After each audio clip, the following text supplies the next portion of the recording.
ان دنوں social media پر ملیالم زبان میں بننے والی ایک ہندوستانی فلم گوٹ لائف کا بہت چرچہ ہے۔ اس فلم کا مرکزی کردار نجیب محمد ہے، جو روزگار کی تلاش میں سعودی عرب جاتا ہے۔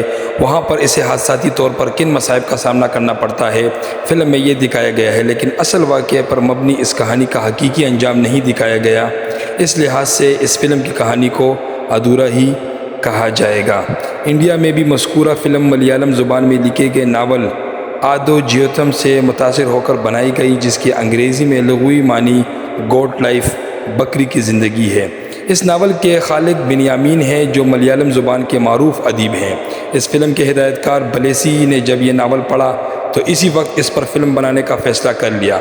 اس فلم میں خلیجی ممالک کے باشندوں کی نفسیات اور غیر عرب لوگوں کے ساتھ ان کے رویے اور ناروا سلوک کو ناول میں مصنف نے بہت خوبی سے بیان کیا۔ اس باریک بینی اور تفصیل کے پیچھے ناول نگار کا ذاتی مشاہدہ بھی موجود ہے، کیونکہ انہوں نے بحرین میں اپنی زندگی کے کئی سال گزارے ہیں۔ یہی وجہ ہے کہ ان کی اس کہانی میں تکلیف دہ رویوں اور امتیازی سلوک کی واضح جھلک دیکھنے کو ملی ہے۔ مذکورہ فلم میں ایک مجبور شخص کی زندگی کو بہت مؤثر طریقے سے بیان کیا گیا ہے۔ ہمارے خلیجی ممالک میں کفیل کا نظام رائج ہے، جس کے تحت وہاں روزگار کے لیے جانے والے غیر ملکیوں کو عرب لوگوں کے زیر سرپرستی کام کرنا پڑتا ہے۔ فلم میں یہ دکھایا گیا ہے کہ ایک ہندوستانی کس طرح ایک کفیل کے دھوکے میں آ جاتا ہے، جو لوگوں کو غیر قانونی طور پر صحرا میں قید کر کے ان سے جبری مشقت کرواتا ہے۔ یہ ہندوستانی اور دوسرے دو قیدی وہاں سے بھاگنے کی کوشش کرتے ہیں۔ ان تین میں سے دو افراد صحرا میں سخت گرمی کی وجہ سے ہلاک ہو جاتے ہیں اور ایک کسی مقامی عرب شخص کی مدد سے زندہ بچ نکلتا ہے۔ یہی وہ مرکزی کردار نجیب محمد ہے، جس کی کہانی کو فلم میں بیان کیا گیا ہے۔ یہ ایک حقیقی واقعے پر مبنی کہانی ہے، جس کے مطابق متاثرہ افراد کے ساتھ ہونے والی زیادتی کا ازالہ کیا جاتا ہے اور بعد میں اسے باعزت طریقے سے ہندوستان بھیج دیا جاتا ہے، جبکہ اس فلم میں کہانی وہیں ختم ہو جاتی ہے جہاں وہ صحرا سے زندہ نکلنے میں کامیاب ہو جاتا ہے۔ اس کہانی کے اسکرپٹ رائٹر، مکالمہ نویس اور فلم ساز بلیسی نے بڑی بددیانتی سے کام لیا اور فلم میں پوری کہانی بیان نہیں کی، جو اس فلم کا سب سے بڑا منفی پہلو ہے۔ اس فلم کو سعودی عرب اور دبئی میں فلمانے کی اجازت نہ ملنے کے بعد اسے عراق اور الجزائر کے صحراؤں میں فلمایا گیا۔ اس کی عکس بندی اگرچہ انڈیا میں راجستھان میں بھی کی جا سکتی تھی، لیکن فلم ساز نے حقیقت سے قریب تر رہنے کے لیے انڈیا سے باہر عکس بندی کرنے کا فیصلہ کیا۔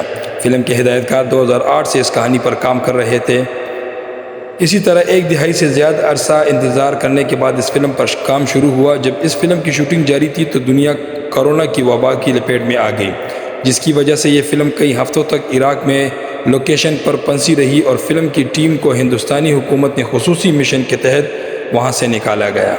اسی وجہ سے بھی فلم کی پروڈکشن تاخیر کا شکار ہوئی۔ ریلیز کے بعد باکس آفس پر فلم کو بہت بڑی کامیابی ملی۔ یہ ملیالم زبان میں بننے والی معاشی اعتبار سے 3 کامیاب ترین فلموں کی فہرست میں شامل ہو گئی ہے۔ یہ بھی کہا گیا کہ کفیل کا کردار ادا کرنے والے عمانی اداکار طالب الملبوسی پر سعودی عرب نے پابندی عائد کر دی ہے۔ اگرچہ اس بات میں صداقت نہیں، لیکن کسی بھی ملک کی حکومت کو یہ ذہن میں رکھنا چاہیے کہ آخرکار وہ ایک فنکار ہے۔ البتہ اس فلم سے متعلق کسی بھی تنازع میں اگر قصوروار کوئی ہے تو وہ فلم ساز بلیسی ہیں، جو تصویر کے دونوں رخ سے واقف تھے۔ ان کی سرزنش ہونی چاہیے، جنہوں نے ادھوری کہانی پیش کی اور عمانی اداکار کو کسی بھی طرح اور کسی بھی سطح پر قصوروار ٹھہرانا سراسر زیادتی ہے۔ اس فلم کو گزشتہ مہینے ہی نیٹ فلکس پر ریلیز کیا گیا۔ اپنے حساس موضوع کی وجہ سے یہ سوشل میڈیا پر بہت زیر بحث رہی۔ فلم دیکھنے کے بعد سعودی عرب کے شہریوں کی بڑی تعداد نے بھی سوشل میڈیا پر تنقید کا جواب دیا۔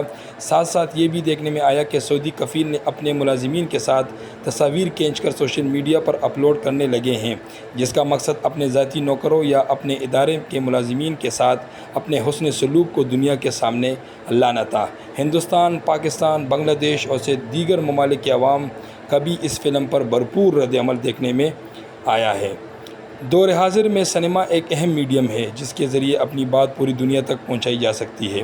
البتہ پروپیگنڈا اور حقیقی سنیما کا فرق سمجھنا ہوگا۔ ہرچند کہ اس film Adu جیوتم the great life میں مکمل حقائق پیش نہیں کیے گئے یا ادھوری کہانی دکھائی گئی، لیکن جتنی کہانی بیان کی گئی وہ سچی ہے اور بقول معیز مکری سعودی عرب کا تلخ ماضی ہے۔ آپ اگر اس پہلو کو ذہن میں رکھ کر یہ فلم دیکھیں گے تو آپ دکھی نہیں ہوں گے۔ یہ ایک اچھے موضوع پر معیاری فلم ہے جس کی طوالت تقریباً 3 گھنٹے ہے۔ اپنی اولین فرصت میں یہ فلم دیکھیے، آپ کا وقت ضائع نہیں ہوگا، کیونکہ یہ فلم بتاتی ہے کہ انسان کیسے مشکل حالات اور مصائب کا سامنا کرنے کے بعد فاتح بنتا ہے۔ اگر اس کے حوصلے بلند ہو تو پھر اسے کوئی شکست نہیں دے جا سکتا۔ اگر ابھی تک آپ نے میرا چینل لائک اور سبسکرائب نہیں کیا تو چینل کو ضرور لائک کیجئے، سبسکرائب کریں اور گھنٹی کے نشان کو کلک کرنا نہ بھولیں۔ شکریہ۔